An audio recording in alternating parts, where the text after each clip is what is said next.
نہیں ٹیلی ویژن کا اب نکال دیا, ختم ہو گیا, چلے جی جی ٹیلی ویژن کا انہوں نے نکال دیا finally. But I mean I also pay an income tax in that, بجلی کا بل, کیونکہ میں کرائے کے گھر میں رہتی ہوں, اب وہ بھی نہیں نکل سکتا. سر مطلب کہ کافی تو فیصلے کرنے شروع کریں, معاملات کو سمجھیں اور فیصلے کریں. سر فیصلے کرنے کیوں مشکل ہیں؟ صلاحیت نہیں ہے, سوچ نہیں ہے. So you think it has nothing to do with the system, with the elections, with the parliament? You're just saying کہ وزیر اعظم صاحب کے پاس صلاحیت نہیں ہے. نہیں, وزیر اعظم صاحب کی بات نہیں ہے. وزیر اعظم تو ایک وزیر ہوتا ہے, باقی وزیر بھی ہوتے ہیں, کابینہ ہوتی ہے, فیصلے کرتے ہیں. کون سا فیصلہ کیا ہے؟ میں نے بتایا 1 مہینہ ہو گیا ہے, ہم یہ نہیں طے کر سکے کہ فیول پرائز بڑھ رہی ہے, ہم کیا اقدامات لیں گے. ہم نے موٹر وے 100 میل کی سپیڈ کر دی. اب جو پیٹرول میں بچتا ہے وہ پولیس والے پکڑ لیتے ہیں. بھئی جہاں پہ لوگ 135 پہ چلا رہے تھے, انہوں نے وقت پہ پہنچنا ہوتا ہے کہیں. جو لوگ تھے, میں ایک ایگزامپل دے رہا ہوں آپ کو, اور ڈبل سواری پہ پابندی بڑی ضروری ہوتی ہے. یہ ہر چیز کا حال پاکستان میں ڈبل سواری پہ پابندی ہے. اب آپ کی سڑک دیکھ لیں, جو باہر سڑک ہے یہ بند ہے, دونوں طرف سے بند ہے. جی سر. کیوں بند ہے کسی کو پتہ نہیں ہے. نہیں سر پتہ تو ہے, ہم بات نہیں کر سکتے. نہیں آپ بات نہ کریں, چلیں, میں بھی نہیں کرتا. آپ کر سکتے ہیں سر, آپ کہنا چاہیں, بٹ میں یہ مجھے پتا ہو تو بات کروں نا. میں تو آیا تو ادھر گیا تو وہ سڑک بند تھی اس سائڈ سے, ادھر آیا تو یہاں بھی بند تھی. یہ آج ہماری حالت ہے. ہم سڑک بند کرنے میں ماہر ہیں. ہم نہیں سر, ہم پہلے سڑک بناتے ہیں, اس میں بہت سے پیسے خرچ کرتے ہیں, اس کے بعد ہم اس کو بند کرتے ہیں. وہ تو مثال آپ کے سامنے ہے. وہ سمٹ ہو رہا تھا, پتہ نہیں ایس سی او کا سمٹ تھا, کس کا سمٹ تھا, 2 سال پہلے, تو تقریباً 3-4 ارب روپیہ خرچ ہوا. صبح سمٹ تھا, رات کو بھی میں نے دیکھا کہ وہ رنگ روغن کر رہے ہیں. پہلی بارے میں سب دھل گیا. جی بالکل. تو یہ دھلا نہیں ہے, انہوں نے ویسے ہی بند کر دی. چلے بہت بہت شکریہ شاہد صاحب, آپ نے ہمارے لیے وقت نکالا. ناظرین یہاں پہ لیں گے ایک بریک, جب ہم بریک سے واپس آئیں گے تو ہم ایک دفعہ پھر ایران پر بات کریں گے. ویلکم بیک ناظرین. پروگرام کے اس حصے میں بھی ہم ذکر کریں گے ایران, اسرائیل اور امریکہ کی جو جنگ جاری ہے. مختلف قسم کے پیغامات ہم کہہ سکتے ہیں کہ سامنے آ رہے ہیں. ایک طرف تو اب یہ واضح ہو گیا ہے کہ کچھ پیغام رسانی پاکستان کے ذریعے, شاید اور ممالک کے ذریعے بھی ایران اور امریکہ کے درمیان ہو رہی ہے. امریکہ کی طرف سے تو بار بار اس بات کا اظہار کیا گیا ہے, مگر ایران نے بھی یہ بات کی ہے. جو ایرانی وزیر خارجہ ہیں انہوں نے ایک انٹرویو میں کہا کہ امریکن جو نامنی ہیں, معاف کریے گا, نمائندہ ہیں اسٹیو وٹکاف, ان کی طرف سے ہمیں براہ راست تو نہیں مگر پیغامات ضرور جو ہیں وہ موصول ہوئے ہیں. مگر انہوں نے ساتھ میں یہ بھی کہا, اور یہ بات اور ایرانین آفیشلز نے بھی دہرائی, کہ ایران صرف جنگ بندی نہیں چاہتا بلکہ اس جنگ کا مکمل اور جامع خاتمہ چاہتا ہے. بار بار ایران نے یہ کہا ہے کہ وہ یہ نہیں چاہتے کہ کچھ دنوں کے لیے لڑائی رک جائے اور ایک دفعہ پھر کہیں شروع ہو جائے. وہ چاہتے ہیں کہ ان کو کوئی گارنٹی ملی جائے. پاکستان کے ذریعے بات ہو رہی ہے, اس کا انہوں نے بھی ایکسیپٹ کی ہے. اس کے علاوہ پاکستان میں پچھلے دنوں بھی ہم نے دیکھا کہ ایک اجلاس ہوا جس میں مختلف ممالک نے کے فارن منسٹرز جو تھے وہ شریک ہوئے. اس کے بعد وزیر خارجہ جو ہیں اسحاق ڈار صاحب, وہ چین بھی گئے. چین کی جہاں ان کی وہاں ملاقات ہوئی تو وہاں سے بھی ایک 5 نکاتی جو سٹیٹمنٹ ہے وہ سامنے آیا, جس میں فوراً جنگ بندی کی بات کی گئی, امن مذاکرات کا ذکر کیا گیا. ساتھ میں انہوں نے یہ بھی کہا کہ جو تنصیبات پر حملے ہو رہے ہیں, خاص طور پہ توانائی کے, ان سے گریز کرنا چاہیے. اس کے ساتھ ساتھ انہوں نے آبنائے ہرمز کا بھی ذکر کیا.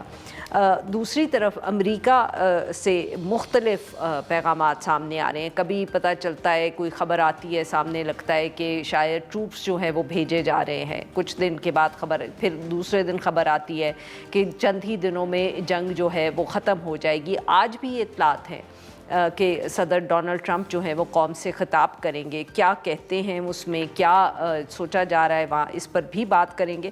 ہمارے ساتھ گفتگو کرنے کے لیے موجود ہیں انور اقبال, سینئر صحافی ہیں, ڈان اخبار سے وابستہ ہیں, واشنگٹن ڈی سی سے ہمیں جوائن کریں. اور ہمیں جوائن کیے جان حسین صاحب نے, صحافی ہیں, تہران سے ہمیں جوائن کریں. ویلکم ٹو دا شو جینٹلمن.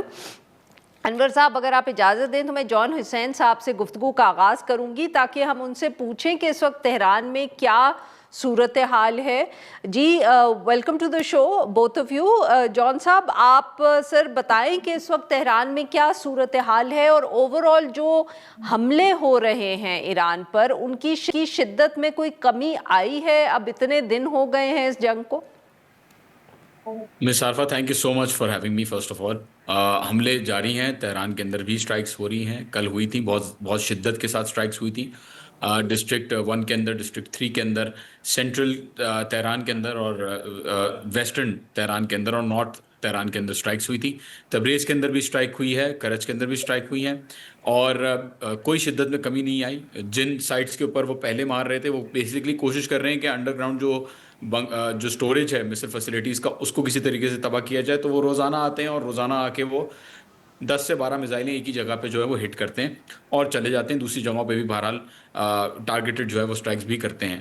تو شدت میں کمی نہیں آئی، لیکن یہاں سے بھی حملے جو ہیں وہ کوئی کم نہیں ہوئے ہیں. اسرائیل کے اوپر کل کا جو اٹیک تھا وہ سب سے بڑا حملہ جو ہے وہ ریکارڈڈ تھا اور ابھی بھی میزائلیں جو ہیں وہ جا رہی ہیں.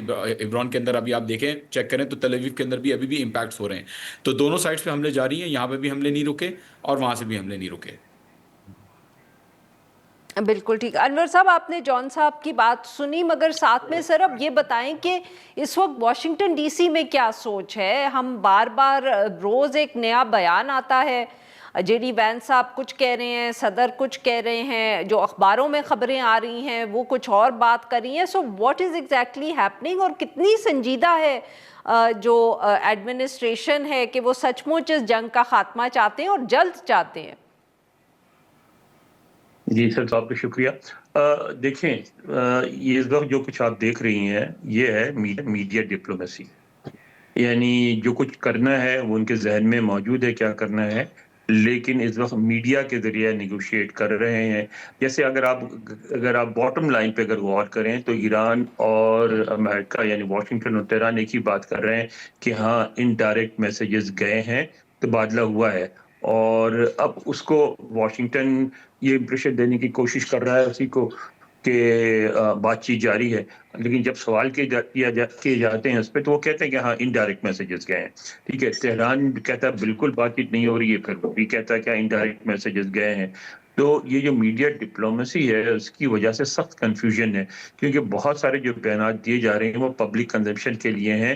کیونکہ اس بات سے تو انکار ممکن نہیں ہے کہ یہاں یہ ایک بہت ان پاپولر وار ہے. عام امریکی یہ سمجھتا ہے کہ اس کا ایران سے کوئی ایسا جھگڑا نہیں تھا جس کی وجہ سے ایران پہ حملہ کرنے کی ضرورت تھی، اور اس وار کی ان پاپولیرٹی کی وجہ سے انتظامیہ کو اپنی پوزیشن دینی پڑتی ہے ذرا ہر روز ایک مختلف قسم کی. لیکن یہ بھی ہے کہ ان کی جو اپنی بیس ہے صدر ٹرمپ جس پہ ٹرسٹ کرتے ہیں، آپ کو پتہ ہے ان کے خاص ووٹ بینک ہے اور اسی کی وجہ سے وہ جیتتے ہیں. وہ اب بھی سالڈلی ان کے ساتھ ہے. میں نے دیکھا جو ڈیموکریٹ سے بھی سروے کیے ہیں اس میں بھی یہی کہا گیا ہے کہ جو رائٹ ونگ تو یعنی کہ سر پھر میں آپ کی بات سے یہ سمجھوں کہ جنگ ختم نہیں ہو رہی جلد؟ دیکھیں اس کا تو واضح طور پہ پتہ چلے گا آج کی تقریر کے بعد کہ وہ تقریر میں کیا کہتے ہیں. اب چند گھنٹے رہ گئے ہیں تو اس وقت لوگوں نے گیس کرنا بھی بند کر دیا ہے. جی ناظرین یہاں پہ لیں گے ہم ایک چھوٹی سی بریک.